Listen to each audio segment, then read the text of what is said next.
kune nzvimbo yakanaka petro pana Baba, nzvimbo isina chitema, petro kuna Baba, o Jesu munonori,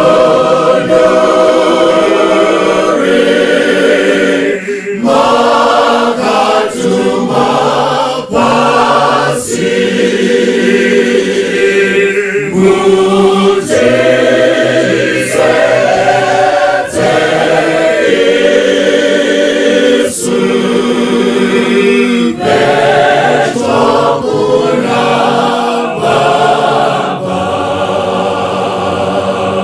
kutenda Mwari nenyasha dzavatiitira kuti tipinde musabata tiri vanopona. Toda kutenda Mwari nevamwe vanoratidza kuti vatevera. Tinokuchingamidzai Mwari vakuitire zvakanaka apo tinoshumira pamwe chete. Toda kuva nechidzidzo rimwe ramazuva. Peter unotiyo, zvino hama dzangu, handingaregi kukuudzai zvinhu izvi, kukuyeuchidzai zvinhu izvi kunyangwe muchizviziva uye makamira makasimba pazvokwadi yamakagamuchira. Munamato wangu ndoti patichabata ndima dzatagara tichiziva, Mwari asvosve mwoyo yedu, atisumudzire munzira yakaperera. Revelation chapter 14 verse 6 kusvika 7. Zvino ndakaona mumwe mutumwa achibhururuka pakati pedenga. Alright. Ane ivhangeri isingaperi. Kuti aiparidzire vanogara panyika. Right. Namarudzi ose, nendudzi dzose, nendimi dzose navanhu vose. Zvikanzi ndakaona mutumwa aiva achibhururuka mukati mechinai medenga, aine ivhangeri isingadini. Aiwatitaurirane, ndoda mhinduro. Aine vhangeri isingadini, vhangeri isingaperi, kuti aiparidzire kune vanogara panyika. Aiparidzire vanogara panyika. Sumuzai maoko tivone vanogara panyika. Hallelujah. Number 2, aiparidzire futi kupi? Zvino ndakaona mumwe mutumwa achibhururuka pakati pedenga. Ndakaona umwe mutumwa achibhururuka pakati pedenga. Ane ivhangeri isingaperi. Kwa ivhangeri yakanga anayo haiperi, kuti aiparidzire vanogara panyika. Vhangeri yakanga iri yevanogara panyika namarudzi ose. Ayo ndoda kumbobvunzaini, masabata tinogara panyika here? Number 2, namarudzi ose. Tine makaranga, mazezuru namashona here pakati pedu? Nendudzi dzose. Zvikanzi nendudzi, tiri pakati pendudzi dziri pasi pezuva here? Nendimi dzose. Zvikanzi nendimi dzose navanhu vose. Navanhu vose. Akati nenzwi guru. Akati nenzwi guru, ityai Mwari. Ityai Mwari. Mumurumbidzei. Mumurumbidzei. Nokuti nguva yake yokutonga yasvika. Zvikanzi nemhaka yei, nokuti nguva yake yokutonga yasvika. Namatai iye. Zvikanzi namatai iye. Wakasika denga nenyika. Anonamatwa Mwari. Hatimunamatiri kuti taporeswa, hatimunamatiri kuti tawana pfuma, hatimunamatiri kuti tave nedzimota, hatimunamatiri kuti tavaka dzimba, hatimunamatiri nokuti taone varoora nevakwasha, hatimunamatiri zvimwe zvakanaka zvose zvaanotiitira. Chinhu choga chatinonamatira Mwari, wedza tapora kana kuti hatina, wedza atibatsira kana kuti hana, tinomunamatira kuti ndiye akasika. Iyo yakanaka hereyo. But pane phrase yandivhundusa pamusoro apo inoita seyakafanana nedzimwe dzose dzatachironda, asi yakatosiyana. Zvikanzi vhangeri ngariparidzwe vanogara panyika. But uchiona kuti pamaphrase amwe ose anoita seakafanana. Phrase mubhuku razvakazarugwa rekuti vanogara panyika, it sounds more technical than general. Nemhaka yei zvakazarugwa 3:10 ihaine ninyedu tongopfura napo. Zvakazarugwa 3:10 inoti kudini? Verse 10. Right? Zvawakachengeta shoko rokutsungirira kwangu Fambisa. ndichakuchengetawo panguva yokwidzwa yoda kuuya panyika yose. Famba. Kwidza vanogara panyika. Zvikanzi nguva iri kuda kuuya inoidza vanogara painai vanogara panyika. Indapa vhesi rinotevera zvakazarurwa chapter 6 verse ya 10. Verse 10. Aha. Verenga. Vakadana nenzwi guru vachiti. Vakadana nenzwi guru vachiti. Tenzi mutsvene wazvokwadi. Come on. Mucharega kutonga vanogara panyika nokuvatsiva ropa redu kusvikira rini. Ava vatsvene vari kuti imi tenzi mucharega. Come on, verenga dzokoro dzatoni. Vakadana nenzwi guru vachiti. Vakadana nenzwi guru vachiti. Tenzi mutsvene wazvokwadi. Tenzi mutsvene wazvokwadi. Mucharega kutonga vanogara panyika. Kozova riniko musati matsiva ropa redu kusvikira rini. Kozova riniko musati matsiva ropa redu. In other words, vatsvene vari kuti imi tenzi ava vanogara panyika muchatsiva zvavakatiita kusvika rini. Verenga iwe tozozvironda mberi.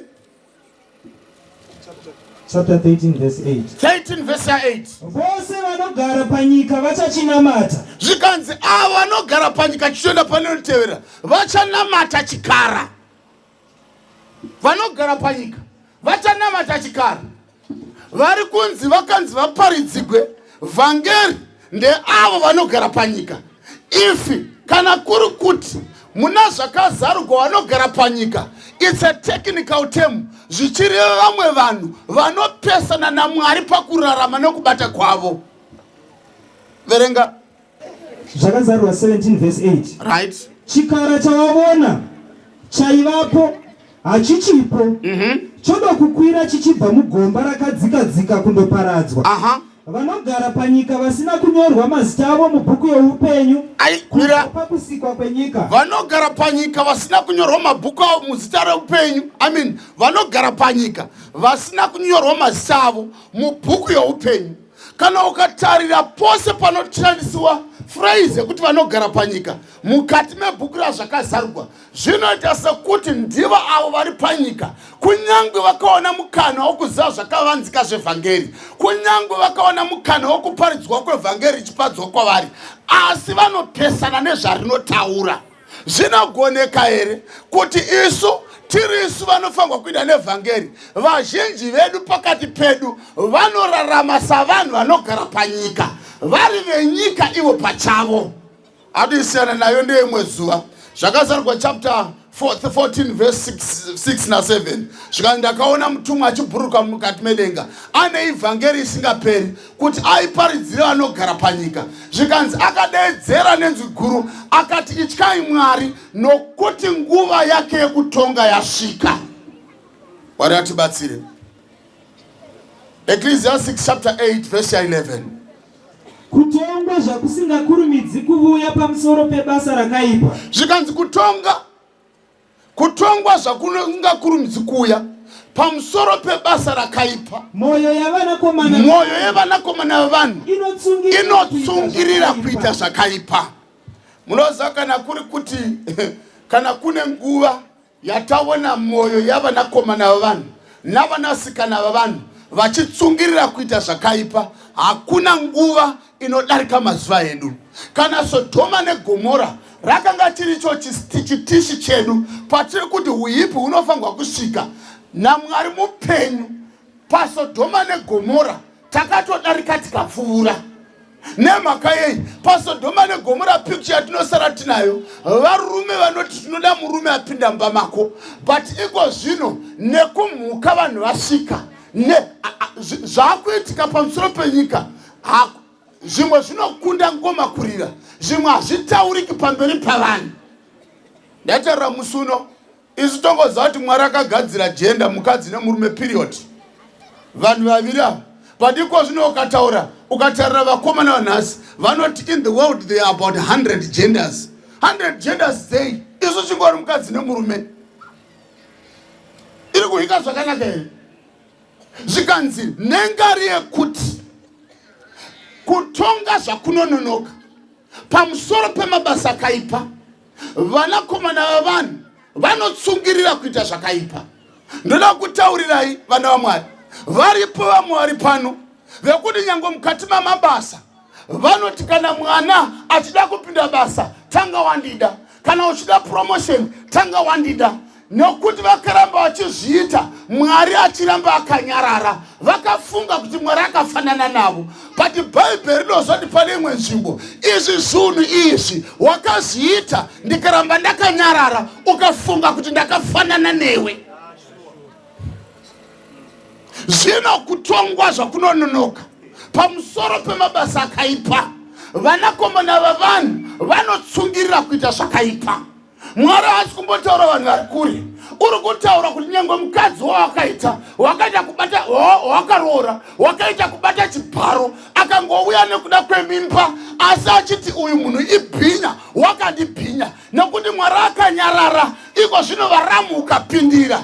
Mwari ukaramba akanyarara, iko zvino kuda vana ukapindira. Mwari akaramba akanyarara, vasikana vebasa ukapindira. Mwari akaramba akanyarara, vanhu vakasiya madzimai vachienda kuSouth Africa ukapindira. Mwari akaramba akanyarara, iko zvino hatizipo wasvika pashirikadzi wapedza. Zvikanzi zvino vanakomana vavanhu kutonga zvakunononoka vanotsungirira kuita zvakaipa.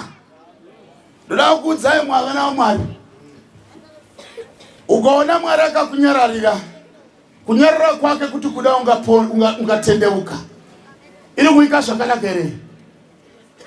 Verenga vhesi rinotevera shamwari, Acts chapter 17:31. In fact, iwo hakonongokupa bonus yamahara. Habakkuk chapter 1, inda unondiverengera kubva pavhesi, unoverenga vhesi 4 inogona kundipa zvandinoda. Iwe verenga yako iwe. Nokuti wakatara zuva. Nokuti akatara zuva. Rachatonga nyika naro. Unoziva Mwari hazorambi anyerere. Zvikanzi akatara zuva raachatonga nyika naro. Nokururama. Nomurume waakagadza. Ndosakaona kavhangeri rataura rengi rozi yaburuka muchadenga. Zvikanzi nazvo. Ndosakaona vhangeri ratiro, vhangeri risingaperi, yati ityai Mwari nokuti nguva yokutonga kwake yadinai yasvika. Apa zvikanzi wakatara zuva rachatonga nyika naro. Achatonga nyika inokururama. Nomurume waakagadza. Bata zvakanaka, achatonga nokururama. Hapiwi fufuro. Murume achatonga nyika uyu haagoni kupiwa nechesi nepasi petepo. Nemhakei uchaitonga nokururama. Hapa kukobva ati kudi iwe wambopiwawo mbichana. Vhesi ya 4. Saka murayiro hauna simba kururamisira vamwe hakuchaonekwi. Nokuti vakashata vakakomberedza vakarurama. Zvikanzi kururamisira vamwe kunongoonekwa kwakadiwa navaMwari. Vakarurama kwakaminama. Pana masabhuku pana akagura minda yeshirikadzi dziri pano. Mwari akaramba akanyarara. Zvikanzi murayiro hauchisina simba. Varipo pano shirikadzi anherera dziri pano, vakatoregwa ng'ombe mumatanga nehama dziri pano. Mwari akaramba akanyarara. Dziripo shirikadzi dziri pano dzakapisigwa dzimba nevanhu vakanditerera. Mwari akaramba akanyarara. Kune vana vane maausasi pano vakabakwa chibharo nevanhu vari pano. Mwari akaramba akanyarara mukati memabasa. But zvanzi wakatara zuva raachatonga nayo nyika nokururama. Mwari ngavongwe uchatitonga nokururama. Ndoda kukuudzai, ini ndakatozviudza kuti Mwari ndikashayikwa kudenga, Mwari vandiitira favor. Nokuti matsotsi hawanikwi kudenga. I'll be miserable ndikawanikwa kudenga ndiri tsotsi. I'll be very miserable.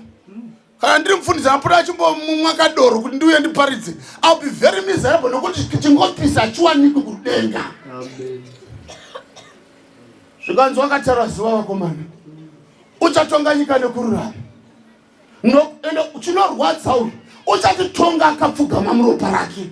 Achiti ndakaita zvose kuti mupunyuke, mudzimigwe zvivi zvenyu. Ndaive ndine hasha ndakakutarirai.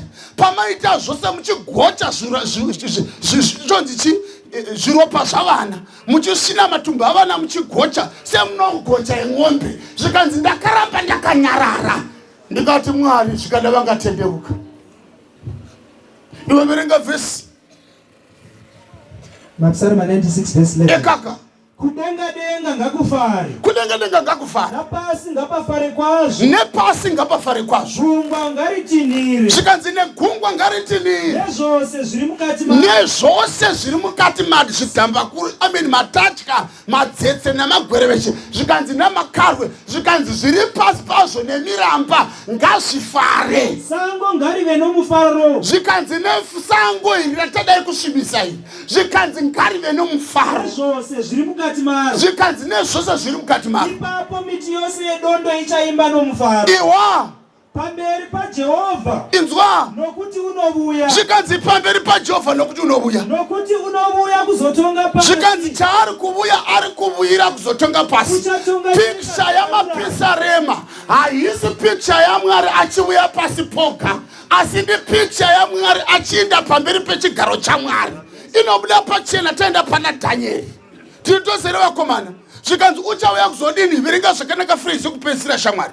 Uchauya kuzodini? Unovuya kuzotonga pasi. Unovuya kuzotonga pasi. Uchatonga nyika zvakarurama. Uchatonga nyika zvakarurama. Ndudzi nokutendeka kwake. Ndoda kutaurirai zverino pasi kururamisirana mhaka kungaonekwa kwakatarira divi kwakarereka. Vane mari ndo vakuru. Ukatsika vanhu umwe unonofira mujere, umwe akatsikavo ane mari ane chitaviridzo. Zvikanzi asi uyu murume uyu unotonga une feya. Verenga vhesi shamwari tangoti ngomaverenga kuti gogona kutaura zvatoda kutaura. Vakorinde vechipiri 5:10. Nokuti isu tose tinofanira kuratidzwa pamberi tinofanira Kristu. Tose tinofanirwa kuratidzwa pamberi pechigaro chaKristu chokutonga, kuti mumwe nomumwe apiwe zvaakaita nomuviri. Ndoda kutaurira vana vaMwari hakuna anopindurira vamwe. Umwe neumwe uchazvidavirira nezvaakaita nomuviri. Sezvaakaita achimbomira timbotasamurai papa. Nyaya dzoruponeso vana vaMwari hadzinei nemhuri. Nyaya dzoruponeso hadzinei nekuti kunosuma vana baba.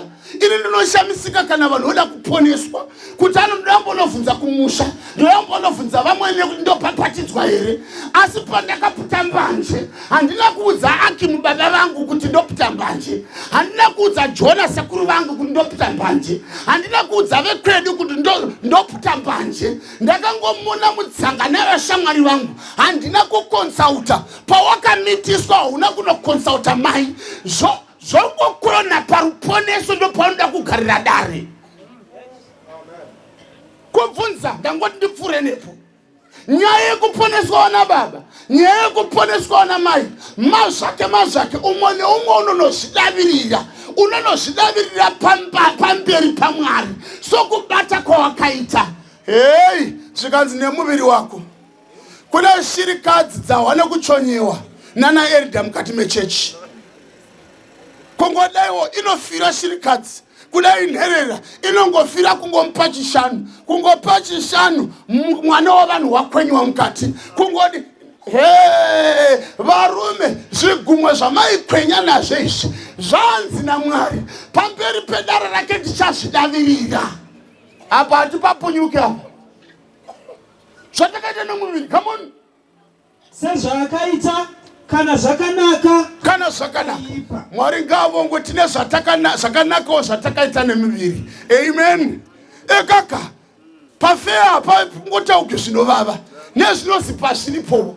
Pane vafana vakasumukira vakuru mukombi kuti vawane pekugara.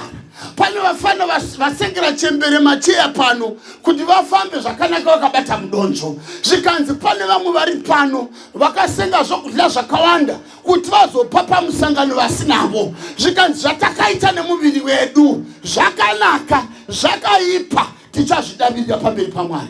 Ndondiverengera shamwari Romans 14:12. Verenga iyoyo. Naizvozvo mumwe nomumwe wedu uchazvidavirira kuna Mwari. Inzwa. We shall give an account.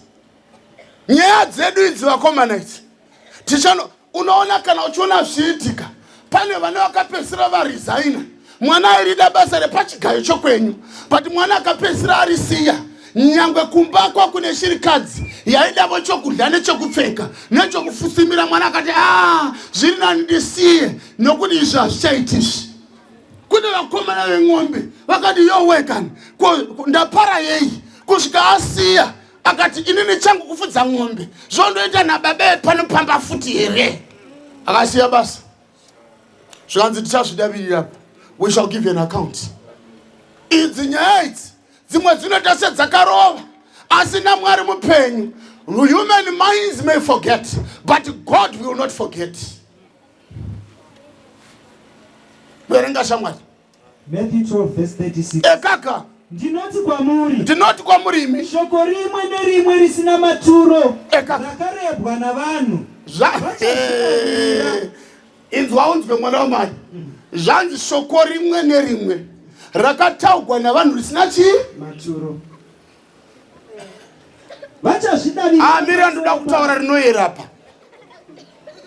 kwai shoko risina maturo nhasi chaipa ndechekuti uyu mwana arogwa nemwana wako nhasi auya nemwana wake ndo zvangoipa izvozvo asi vako vakaenda wani vose dziri mvanasi dzisina vana mwana wavanhu uyu ndio aipa kwewa hauna kuya nemwana wako uyu ndio aipa musatitaurisa zvinoyera imi chanyanya kushata akati mvana hasi mukadzi ndiani shoko rimwe nerimwe rakataurwa navanhu risina maturo tichazvidavirira pamberi paMwari chiro Francis kutinyadzisa kwera chiroorana nemvana wacho vasikana chipowe kutinyadzisa uyabuya ngemushina lapha ukuthathwa leshina lapha abantu bamawe besigundwa neni uyasiyangisa uyasilethela idoti lapha ekhaya akakuza ndoda kutaurira imai kana tasvika parutongo muchagwara mugofeta mugoita maausaimi nemhaka yei vakawanda vanovenga mashona vasingatozivi kuti havasi vana vababa vavo vavanoti baba vavo havasiwo baba vavo utori mwana wamushona aifudza ng'ombe kwenyu kubhuruwayo aikazvo bhaibheri rino ingowani muimbi wekwedu unotaura zvakavigwa zvichaoneswa apota ndapakutongwa zvemumoyo tichazviona apota pi apo mambo apinda kuzotitonga tichamira senyi apo mambo apinda apo mambo apinda kuzotitonga tichamira senyi apo mambo apinda. Ndoda kukutaurira vana vaMwari kana uchivenga mashona zviri nani utomada nemhaka yei at least kudenga mashoma made pano panyika upinde kudenga mashoma kana uchivenga mandevere chitomada pano nokuti kudenga mashoma kana uchivenga mapostori nemaroma made pano nokuti kudenga at least mashoma kana uchivenga masabata made pano nokuti kudenga ndo akatonyanya kuita mashoma wakapiwa zvizhinji kwaari zvizhinji zvichatsvakwa tiri tose here vana vaMwari pamavhesi rangu iwe rangu wachirava ndinoti kwamuri shoko rimwe nerimwe risina maturo rakarebwa navanhu risina maturo mira shoko rimwe nerimwe risina maturo rakataurwa nomunhu izvezvi so Unotoona mai mutungamiri wedhoka chai achitaura shuwa kuti chinguva mwombe dzedu dzakaenda, ukaona Josephat akanobhadhara dzose dzakakwana. Iko zvino namanje hapana kana mwana unobuda kunotitsvakira marara omuroora. Shoko rimwe nerimwe rakatagwa nomunhu risina maturo zvanzi neshoko raMwari tichazvidavirira. Kwaizvezvi unoita sekuronza wakarasa chibereko namakoko asadza kutaura rutsikoko. Zvikanzi shoko rimwe nerimwe ramakataura risina maturo. Izvezvi unoza kune shamwari dzangu dzataisipa nadzo tiri vadiki vaiva nekanziyo kakati kana ndikafunga baba namai ndochema, amai we ndochema, iwe amai we ndochema, amai we ndochema. Nemhaka iyi everyday vaikara vachiudzwa handisi ndakati mai ako afe. Zvikanzi imimi mamashoko amunotaurira ende imi mapedza kutaura mashoko anovava akadaro motoenda ndimi vanenge vachitotungamirira Sabbath school. Zvikanzi shoko rimwe nerimwe ramakataura risina maturo muchazvidavirira pamberi paMwari. Nemhaka yei kuna mamwe mashoko atinotaura Mwari oteerera. Zvikanzi ngwarira zvaunotaura kuna zvimwe zvishiri zvinotapa manzwi zvichaindisa pachigaro chamambo. Kandisiyane nazvo tisiyane kwatinotevera. Handemberi. Nokuti namashoko ako ucharuramiswa. Namashoko ako ucharuramiswa. Namashoko ako uchapurwa. Yapera. Ila kune inotevera tingopedza zvedu. Paris chapter 11 verse 9. Fara hako iwe jaya. Right. Uduku wako. Fara jepo uduku wako. Moyo wako ngaukufadze. Moyo wako ukufadze.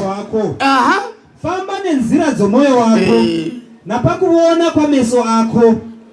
Asi uzive kuti Mwari uchazokutonga pamusoro paizvozvo zvose. Unoona inini vanondigwadza avasi majaya anofamba nenzira dzavo, but vanoshungurudza mweya wangu ndeavo vekuti kana majaya aita upenzi ivo vachitya Mwari mukati memba yavo vanotsigira upenzi hwamajaya kwavo. Ndikuisira zvakanaka. Zvikanzi asi iwe jaya fara hako pabujaya hwako, asi uzive kuti pabasa rimwe nerimwe Mwari uchazokutonga. Indaba vhesi inotevera shamwari. Nokuti Mwari uchatonga basa rimwe nerimwe. Mwari uchatonga basa rimwe nerimwe. Pamwe chete nezvose zvakavanzika. Uchatonga pamwe chete nezvose zvakadii sangano raMwari. Zvakavanzika. Aiwa taura inini zvakadini? Zvakavanzika. Kunyangwe zvakanaka, kunyangwe zvakaipa. Zvikanzi kunyangwe zvakanaka, kunyangwe zvaka uchatonga mabasa akavanzika. Ndoda kutaurira ini ndichatozonotenda kuti shuwa ndiri mwana wako Mavesere kana ndaponeswa. Iyo effect iyo. Dzimwe inodzera mafananiro andakaita nababongo havudhonzi. But ukatera zvatiri kuona mazuvano uchatoona kuti shuwa ka arikandisa naye. But zvanzi uchatonga mabasa akavanzika. Kono munhu anoera tenda Mwari murora akatoya nemwana wake. Ndokutaurira tenda andotorevesa akatoya nemwana. Kana dai Mwari aida kuisa mhai zvenyu zvamakaita kubva paumandara, kana aizviisa pachena so naMwari hapana aigona kumira.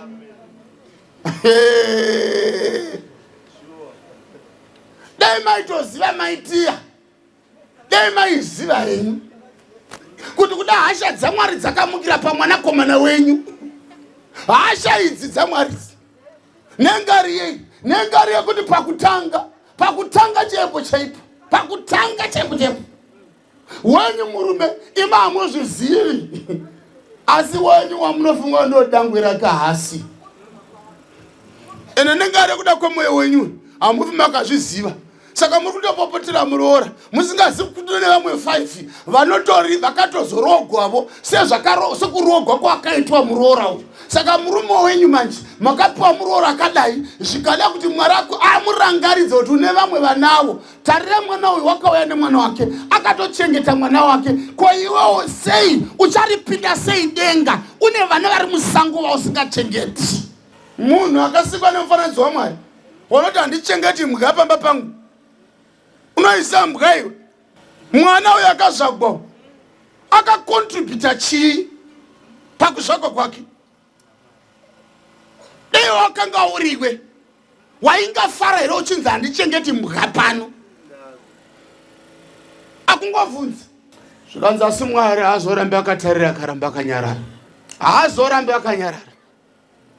Ndosaka bhuku yataura zvikanzi basa rimwe rakaitwa nomunhu rakanaka rakaipa tondozvidavirira. Chashamisira chi? Kono watu maulcers neBP mwana mudiki akaita sewe ende murume wako yakangonyenga hana zvakaita zvimwe ukatobata ichiri message pasina kwamboendwa nanhasi unongouya kungangonzi kupura bendi vasikana nombura kuti mutinamatiro ndikati kwana murume wako so zvakaita zvino ndikazvifunga ndowakumwe wangu kwanisa mufundisi angouya zvandikati kwana murume wangu so ndikazvifunga mufundisi ndowamwe wangu kupatsa vati tangosvika zvandakatiwa nehasvanzenyu ipapa patova ne10 years year in year out chero wawaona unomuudza. Kusolomoni chashamisira pamurume wako chi? My point handisi kuti varume ngavaite small house, no, ndiri kuti dzidzavo kuregerera. Satani achiri mupenyu hatozvidivo uyu, dzidza kuregerera. Unoona mweya watinawo kusaregera ungati hatinombotadzira Mwari. Dei zvedu zvakaitika pakavanzika Mwari waingozviti ba. Our attitude towards others will change. There's no righteousness by marriage, it's called righteousness by faith. Kurama kuwina kuchata mai kunouya ndotovesa kwemi zvamunodla imi zvamunobache gumi chaMwari wani. Dei akakurambai muri mupenyu, dei pose pamunodla chigumwe 1 day chaidona dei muchine zvigumweni. Ndiri kungoti mimi munobira Mwari, iye akabira muchato wenyu. Saka ndiri kuti regererai, hative nemwoyo murefu kuna vamwe. Regerera. Ndakutaurira kusaregera kwatinoita. Unozi regerera nai. Unoza kusaregerera kutadziraka. Zvakafanana nekudhudhudzira bhodhoro reroga nerakasanganiswa neTsidon nemushonga wamakonzo. Ofunga kuti umwe achafa uriwe wamwa. Regerera, learn to forgive. I understand. Ndinozvizwisisa kuti it's not easy to forgive. But hatiregerera nei? Nemake tiri musame WhatsApp group. All have sinned and come short of the glory of God. In fact, wadaona ukanganisiraka unofunga kuti Mwari ndakutonovhota ndotonoregister. Ukangona munhu akutadzira Mwari zvaandaitikwa zvinondigumbura izvi, but ndaona kuipa, the sinfulness of sin, ndaona uipi hwechivi, saka ndinovhota kuti Jesu ngaave mambo, ngaatonge nekusingaperi. That must be the Christian attitude. Iwe ndiverengeri wamirire kwewe. Daniel 7 verse 9. Ekaka Ndikaramba ndakatarira kusvikira zvigaro zvoushe zvagadzwapo. Mumwe wakakwegura pamazuva ake agarapo. Nguo yake yakanga yakachena sechando. Uye bvudzi romusoro wake rakanga rakaita samakusha akanatswa. Chigaro chake choushe chakanga iri mirazvo yomoto. Makumbo acho uri moto unopfuta. Rwizi rwemoto rwakanga ruchibuda ruchibva pamberi pake. Zviuru nezviuru zvakanga zvichimubatira. Uye pamberi pake pakanga pamire zviuru zvine gumi zvezviuru zvine gumi. Kutonga kukatanga. Bhuku dzikazarura. Nyaya yatotaura haina kutanga nhasi. Apa pfacha ndiDhanieri ari kutarisa 1844 bhuku dzichizarugwa kutanga kuchitanga. Nanhasi we are living in the judgment hour. Zvikasinzi kutonga kukatanga bhuku dzikazarugwa. In other words, mabhuku ariko anopupura. Ndosaka uchiona kana Dhavhidha anonyora 1 obvati nhai Mwari munoverenga madzungairi rangu, misodzi yangu haimo muchikadlana chenyu here. Pane Malaki zvikanzi vaitya Jehovha vakataurirana vapedza zvikanzi bhuku ikazarugwa, mutumwa akanyora pasi In other words, pautongo kwedu, evidence which is recorded with terrible exactness will be presented one after another. We may not be there, but I'm telling you, what is in the books will represent us even much better. Uchiona verse inotilo kutonga kukatanga robva raenda pamberi pichana nditarisire robva rati zvino takabona umwe wakafanana nemwanakomana womunhu achidini naye achiswedera akagara kurudyi kwake. Daniel chapter 7 verse 22. Verse 22. Kusvikira wakakwegura pamazuva ake achisvika. Vatsvene vokumusoro-soro vakaruramisirwa. Nguva ikasvika yokuti vatsvene vapiwe ushe. Ndakaona pane zvandakaratidzwa usiku. Ndikaona mumwe wakafanana nomwanakomana womunhu. Achibuya namakore okudenga. Right. Akasvika kuno wakakwegura pamazuva ake. Right. Chitasamura. Vakamuswededza pamberi pake. Chitasamura rugwaro manje. Chitanga paverse 10 ojambo onoverenga verse 13. Verse 10. Rwizi rwemoto rwakanga ruchibuda ruchibva pamberi pake. Right. Zviuru nezviuru zvakanga zvichimubatira.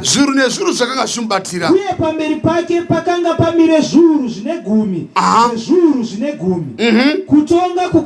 Kutonga kukatanga. Bhuku dzikazarugwa. Come on, verse 13. Ndikaona pane zvandakaratidzwa usiku. Ndikaona mumwe wakafanana nomwanakomana womunhu. Achibuya namakore okudenga. Come on. Akasvika kuno wakakwegura pamazuva ake. Osha. Vakamuswededza pamberi pake. Akapiwa simba. Nokubwinya. Nobushe. Kuti vanhu vose namarudzi ose namarimi ose vamushumire. Inzwa. Simba rake robushe isimba risingaperi. Inzwa. Risingazopfuuri. Uye bushe hwake havungazoparadzwi. Inzwa umambo hwaMesiya.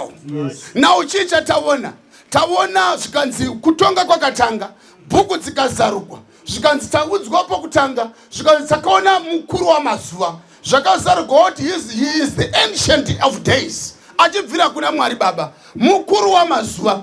Kana achiti mukuru wamazuva, haasi kureva vachiverenga makore ake, ari kunzi kana tingaverenga makore ose angaverengeka, kusvika panogumira akamisidzana nawo iye mukuru kudarika mazuva. He is the ancient of days. Wakakura kudarika nguva. In other words, kukura kwake hakuverengwi nenguva, nokuti nguva inoverengwa achibva muruoko kwake. Zvikanzi iye akagara, saka ndimudhara akagara apa, Mwari Baba. Zvikanzi tikabva tazoona mukomana achisvika, but pakusvika kwake akasvika namakore. Ndobva ndafunga, unoona nyaya iri kutaurwa mberi kwenguva isati yaitika. Rangarira bhuku yakati chinyogwai pakupera kwayo pachapter 12. Zvikanzi kana uri siwe Daniel, inda nenzira yako, nokuti panguva yekupedzisira zivo ichawanda. Vanhu vachamanya uko nokoko, zivo yegowanda, running to and from, vachikombea Old Testament and New Testament, running to and from, vachitarira mascroll vakaribhedhenro vakamhanya kuna Isaiah ko, vodzoka voverenga kwainotanga, comparing running to and from, comparing the book of Daniel and the book of Revelation, running to and from the movement of the eye pamapage eBhayibheri. Zvikanzi vanhu kana vadzokera pashoko raMwari, zivo ichawedzera. Zivo ichawedzera. Zvikashinzi pano. Mukomana miya. Saka tiri kubudziwa. Zvikanzi ndiye nguva yekuguma. Chibhuku ichi ndobva chavhagwa. Ndobva chavhagwa pana zvakazarugwaka. Ndo chibhuku chokutapira ndobva chava mudumbu. You remember the story. Ibhuku yaDaniel. But inzwa pandinoda, ndebe kuti nyaya idzi dzakataurwa dzisati dzaitika nekuti chiprofita. Inyaya ipi? Ndeupi unoya pamudhara namakore? Zvikanzi zvino imi varume veGarireyi Acts chapter 1. Makamirireko makatarira kudenga. Iyeyo Jesu watogwa namakore. Sekumuona kwamaita achienda, uchaburuka zvesa izvozvo. Saka paanosvika, vakomana vanoziva kuti vacharava, vachada kuzohwisisa, nokuti vanenge vakonekta neNew Testament. Saka hatauri kuti akasvika navatumwa vakauya kuzomutambira achibva pano pasi. Zvinonzi wakasvika namakore akagadzikwa kurudyi kwa the ancient of days. Ndiani mukomana uyu? Ndi Jesu. Wakapiwa kuti ashumigwe. Wakapiwa zvikanzi umambo hwake hunogara neusingaperi-peri. Nekusingaperi-peri. Ndeipi nyaya iri kutaurwa apa? Ndiyo iyi yakanyaya. Yaitagwa in the days of those kings, Daniel. God of heaven shall set up a kingdom. Uchagadzira umambo husingapfuuri. Iye ndiye nyenye yekupenya mukati meguta iroro. Nekuti hamupindi zvakaipa. It's a city free from disappointments. Saka panapa zvikanzi kwai kutonga, but chinondifadza pana Daniel zvikanzi judgment was given to the saints. Handanguva yekutsanangurira apa.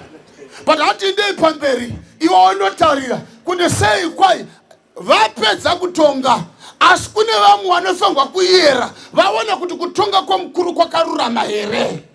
Ire katisiye ndeumwe musi. Asi hatiinde pavhesi inotevera.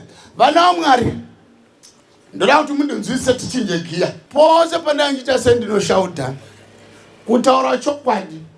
Dei ndaigona kutaurwa. Dei ndaigona kutaura zvangu. Zvinogona kuvava kudarika zvose zvinovava zvandazama kutaura. Ndati mupabate zvakanaka. Zvira kuti nyaya yeutongo ika inovhundusa tose. As we can face judgment with confidence. Nengari yei, vakomana tinomurevereri. Tinomurevereri kuna baba. Aiwaverenga ikabhuku vakomana. Ekaka 1 John chapter 2 verse 1. Vana vangu vaduku. Vana vangu vadoko. Ndinokunyorerai mwati. Kuti murege kutadza. Kuti murege kutadza. Kana munhu achitadza. Kana iwai. Aiwa indoda kuti Mwari akanaka. Mwari unoda vatadzi. Ayo ndokutaura imi ndimi munotosembugwa navatadzi. Mwari unoziva maremero akaita kuramba. Imi aish ndotaura ndiri kudiko. Ndatini iwe ndiwe unosemburwa nomutadzi. But Mwari unotonyengerera vatadzi. Vanangu ndinokunyorera kuti murege kutadza. Hazvizivi kuti vari kutadza. Unotozviziva. Zvikanzi asi ndinokunyorera kuti murege kudini? Murege kutadza. Zvinoreva zviviri kuti anozviziva kuti vari kutadza. Zvinoreva zviviri kuti ari kundichiregai kutadza. Ameno kana muri kuwisa pandikuzama kundanavira. God understands the plight of a sinner. Unonzwisa, unoziva ka tinokurumidza imi zvipopi hazvisvinuri musi umwe. Do you know kuti we are too quick to censure people? We are too nepasingadi censure, nepasingadi disfellowship fellowship vanhu. What have we invested in people? Musuno ndachitaura elder Machando. Ndikati I'm starting a church inotanga na 3 kuitira vanhu vanoshanda nesabata vauye kuchechi iyoyo ndizvo vaparidzira simba raMwari rokukunda. Nokuti vakaramba tikaramba takavhara magedhe tichiti havapindi. Ndoda kutaurira chinopa simba rokusiya zvavari kuita ivhangeri razvokwadi muna Kristu. Namo yedu takafunga kuti vhangeri ishamu yokurova vanhu. Vhangeri haisi ishamu chaedza chinotinangisa muruponeso. Ndedambudziko ravatadzi vasinganzwiri vatadzi. Listen, my point is anotiponesa wacho. Ndati vanhu ngavarege kuita zvavanoda muchechi reni. Ndati vanhu vasadiscipliniwe hereni. Aiwa ndiri kungoti sometimes we are too quick to discipline. Zvipopi hazvisvinuri musi umwe. Give people room to grow. Kuva nendebva zvirevi kukura. Kuchena vhudzi hazvirevi kukura. Hamuoni pamufananidzo womwana wedu kuti iye zera muviri wave zera rangu asi pfungwa dzichiri pazera iri. Ndo zvakafanana nekukura kwedu. Unomuri wachibhakira uchiti ari kurimbinyuka pamberi pavana musingazivi kuti aiwa hadzisati dzasvika pazera ramofunga kuti ave.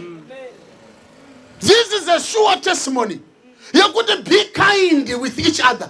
Ndoda kutaurira kana usina mweya waMwari unogona kufunga ndakutorashika. Iva ino moyo murefu. Zvipopi hazvisvinuri musi mumwe. Vanangu ndinokunyorera kuti musatadza. Ndinokunyorera kuti musatadza. Anozviziva kuti tinotadza. Ndinokunyorera kuti musatadza. Do you know kuti vamwe vanhu dai mabhodhi edu ai apply a principle yehe hakuna vanhu vataisenja. Mondiwisise ndiri kungofamba wangu patambo. Dai mutemo waitiwo asina chivinga atange kukanda. Tapedza makore 10 kusina senja umwe.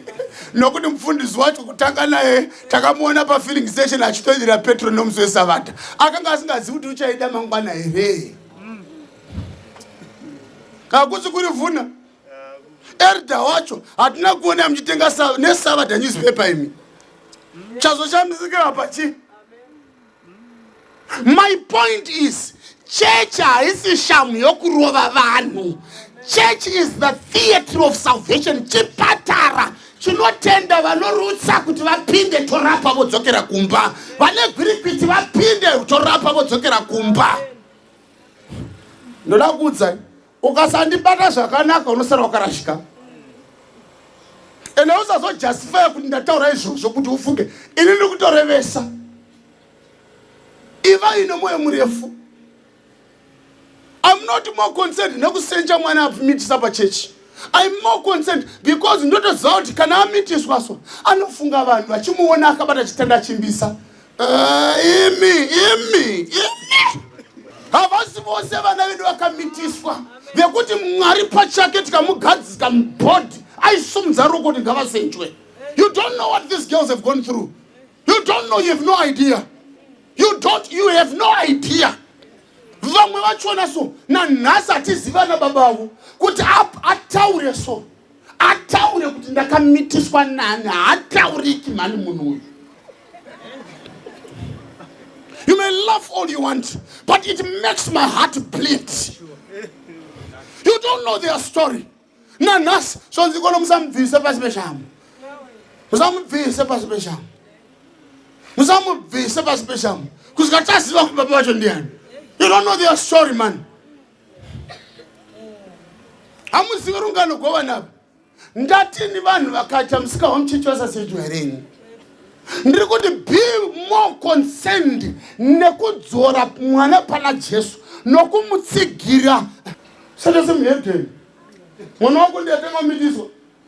Zvinogwadza ndati hazvigwadzi. Pandiri kuti ini bhiko ndo inzwa ane benzi nyangwe makaranga chewani makaranga chewakataurwani ane benzi ndiana rake ane benzi ndiane rake. She is my daughter. I don't care what you think. Mungamusenja, I don't have a problem that kumusenja rudo after all. But what matters the most, kumudzosa kuna Mwari, kumeka sure kuti mwana haite a wrong decision. What will it profit us to discipline a child and to lose a soul? Unoza kundiwa mwana wakaita musikanzwa so. Kata mhorese elder so. Po vapfura paside so. Vapfura vachinda. Kutoziva kuti ropa raJesu resimba kupukuta vagwere, kupukuta vatadzi. Ndikuti inini listen mundinzwa. Naye machando ndiri kukanganisa here. Ndaramba here inini kuti vanhu vasenjweni. But ndiri kuti inini vakakosha kudarika mutemo wekusenjana. Zvimwe zvakaitikwa majaya muchechi ndoda kutaurira mukazviitigwa mumirimi. Andikutorevesa. Ini ndinotazva ndoziva. Ndiri kungotaura kuti veli wega, when we are dealing with an erring brother, ngatiwedzerei nyasha pamusoro penyasha. Igamba rapfugwa muhondo. Hatiri kavi kuti wapfurigwei. Tonosumudza, tonotiza naro. Tonopinda naro mundege, tonorapira kumusha. Ndauti tibatsirane panapa. Kuti usari takamira zvakanaka. Nokuti ukapusa unofunga ndakudzidzisa heresi. Iwai munzu. Munozviziva here kuti musi uya wakazodzwa Jesu mafuta pamakumbo achipukudwa nevhudzi nemunhukadzi. Baba vaJudas, Simon the leper, ndobva vativo, if this man was a prophet of God, angasingabvumi kubatwa nemunhu uyu tsoka dzake. Muri kundingwa zvakanaka? Zvikanzi because she is a sinner. Mweya wechiprofita obva wati baba vaJudas ndo vakamubata vakamubvisa mumandara iye muzukuru wavo. Saka vaiziva kuti mutadzi mwana uyu araviridzwa upombwe ndobva akonewa. Saka akatenga kuita zvinhu zvakamugwadzisa paupenyu, akavakikita akaita mweya yechina yakasiyana siyana yeupombwe nokuda kwababa vaJudasi. as if is not enough. Zvikanzi Judas ndobva ati what a waste. Mari ide tatoshandisa zvimwe zvinhu pabasa raMwari. Zvikanzi asina John ndobva chanyora waida kuiba. Pakanobata Peter hove musuya we. Hove yakangopinda hayo ngovaira. But chokwadi chaiko Judas wakanga wadla mari. Jesu akandikaidura iyi pane vamwe. Shuwa unotakwa navamwe navamwe. Ndobva atonyarara. Jesu waifamba naJudas achiziva bugibidi hwake. But akaita moyo murefu naye. All I am saying is, let's be long suffering. Number one, let's be sensitive towards erring brothers. Because the Bible also says, all have sinned and have come short of the glory of God. Sanja isiyo nogeza mtadzi. Sanja tichaita nekutakapuwa simbani sekereke. However, igezi mtadzi. Chinogeza mtadzi minamato yavatsvene. Kuramba tichimushanyira tichimusimbisa. Kuti zvakaitika mwana. Tinokuda uri mwana wedu. Hatina kufara hedu nezvakaitika. Taive tichitarisira muchato mwanangu. Asi zvakaitika zvakatoitika. Hatitarire mberi, titarire zvinouya. Tikumbire nyasha dzaMwari. Mwari uchakudzosera makore akadyiwa nemhashu. That's all I'm saying. Varipo here vanoti Mwari toda kusukwa zvinhu zvedu. Toda kusukwa zvinhu zvedu. Sangano ngarisumuke patinoimbira zvinyoronyoro. Varipo here in fact sangano ngaringosumuka. Baba wedu ndikudenga na mponesi wedu Jesu. Toda kutendai nesimba rimwe mutsvene rinobata pakati pedu. Toda kutendai Jehovha nokuda kwekuti imi Mwari mune hanya neupenyu hwedu. Tinotenda nemhaka yekuti mukwana kwenguva muchatonga nyika ino mukururama. Tingotendawo zvakare nemhaka yekuti hakuna chamunozoita pasi pezuva musati mayambira vanhu venyu kuridza nevaranda venyu vaprofita. Manherano toda kutenda nekuti matiyambira pamusoro perutongo rwenyu rusina anhu arichasiya kunze, asi ruchananganidza mabasa ose akaitwa nemunhu pasi pezuva, kunyange zvakanaka kunyange zvakaipa, kuti mugopa umwe neumwe mugo wakafanira zvibereko zvemabasa ake.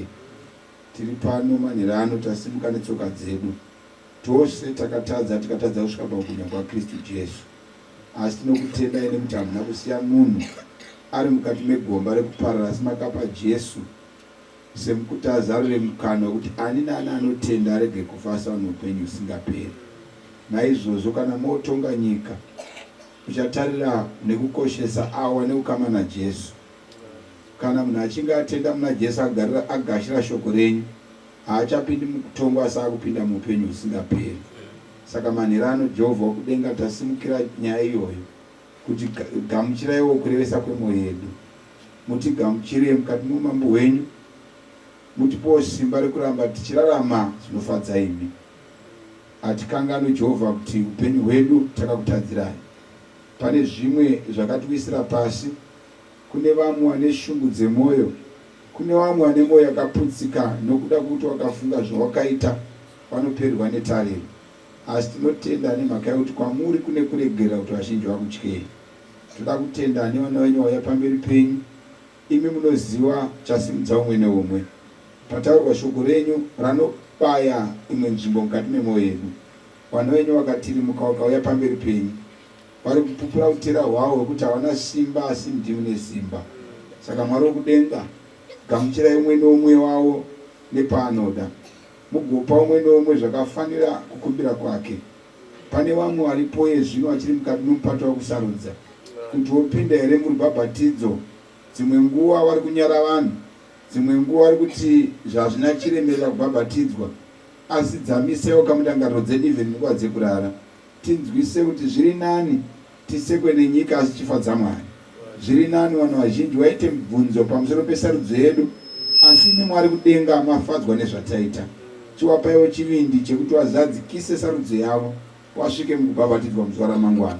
Kwete nekuti zvinofadza kana kuti itsika yekupedza nayo musangano, asi nokuti kutendeuka kwemutadzi umwe kunoita kuti denga ripembere. Maita yenyu Mwari chitiropafadzai kunavo vakusarudzai nevamizvimisira kuti vada kubhabhatidzwa. Iwaiwo mhinduro mukati muupenyu hwavo. Iwai murapi mukuru kuno vanorwara. Iwai munyaradzi kuno ari kuchema nokuda matambudziko enyika yeupenyu. Iwaiwo Mwari shamwari yepedyo kana wafuratirwa nehama. Murambe muchivatungamirira muropafadze zvavanotsvaka muupenyu. Muzviite nokuda kwezita renyu. Hatikanganwi mudziyo wamashandisa iye zvino Mwari wekudenga. Patakundozorora tichengetewo munyasha dzenyu. Mutibetsere kuti tisvike pakusarudza upenyu hwakurwo, upenyu husingaperi. Tinotenda nekuti imi Mwari mwanzwa kukumbira kwedu. Tichengetewo muchanza cheruoko rwenyu nekuti takumbira zvose muzita raJesu. Amen.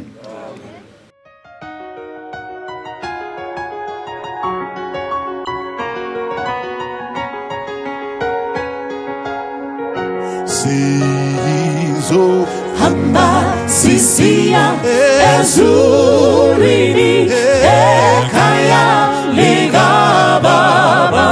Sizo hamba sisia ezurini ekaya liga baba. Ekaya ekaya ekaya ekaya ekaya liga baba. Ekaya ekaya ekaya ekaya ekaya liga baba. Sizo natele makumen ekolide ekaya liga baba. Sizo natele makumen ekolide ekaya liga baba. Asambene kaya asambene skapele zurini ekaya liga baba. Asambene kaya asambene skapele zurini ekaya liga baba. Ario anerunyararo Ario anerunyararo. Rudo rwa Jesu rwatisanganisa. Rudo rwa Jesu rwatisanganisa. Ario anerunyararo Ario anerunyararo. Rudo rwa Jesu rwatisanganisa. Rudo rwa Jesu rwatisanganisa. Neapa zvakaita senyanza. Neapa zvakaita senyanza. Rudo rwa Jesu rwatisanganisa. Rudo rwa Jesu rwatisanganisa. Neapa zvakaita senyanza.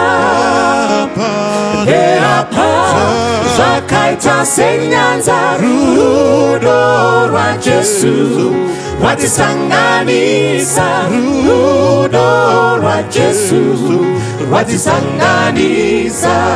Zakeyo akamanya akatambudzika.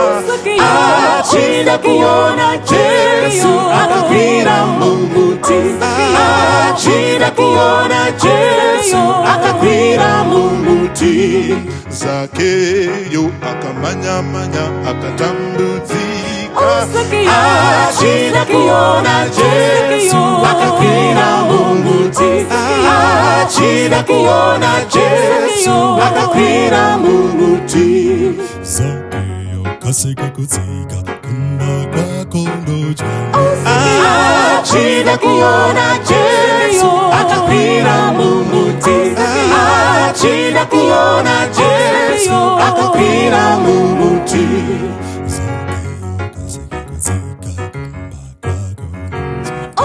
Achida kuona Jesu akakwira mumuti.